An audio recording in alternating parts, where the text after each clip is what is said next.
The boardroom was buzzing with chatter, the kind of casual laughter that stung when directed at someone vulnerable, and he sat there, quiet, shoulders slightly hunched, as colleagues snickered at his unconventional ideas, his timid presentation style, and the way he stumbled over a word or two, all of it amplified by the cruel delight of people who thought themselves clever. But I watched him, really watched him, and I noticed something others didn't. There was a calm, almost imperceptible fire simmering behind his eyes, a patience honed from years of being dismissed, underestimated, mocked, and in that moment, I realized the storm was coming, the storm they couldn't see yet, and it started with a simple pause, a deep inhale, a deliberate scan of the room that caught every face, every smirk, every mocking glance, and then he began to speak. At first, his voice was soft, measured, almost hesitant, but each carefully chosen word carried a weight, a precision that made heads turn, the laughter faltering as his sentences built momentum, exposing the flaws in their logic, the shallow arrogance behind their jabs,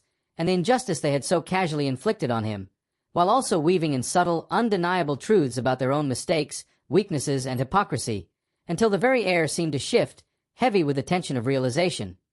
He didn't raise his voice, he didn't yell, he didn't need to. The room went quiet, every eye fixed on him as his points hit harder than any insult could, each revelation slicing through the smugness that had filled the room moments ago. And when he paused, letting silence hang like a spotlight on their faces, even the most confident colleagues' lips trembled, unable to muster a response, their laughter crushed by the undeniable clarity of his argument, the sharp intelligence and composure that none of them had expected from someone they had so easily dismissed. And as he concluded, his final words ringing like a bell of truth, the room erupted not in mockery, but in stunned silence, the kind of silence that leaves a mark, that forces reflection, that changes perception entirely. And in that moment, he didn't just defend himself.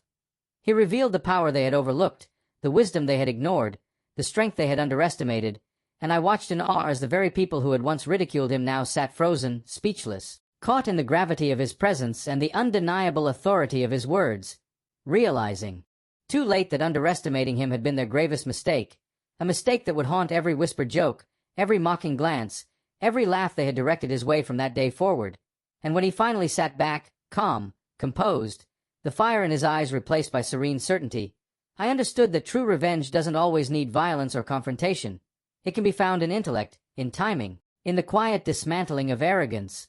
And the echoes of his words would linger in that room far longer than the laughter ever could, a permanent reminder that the underestimated often wield the sharpest power.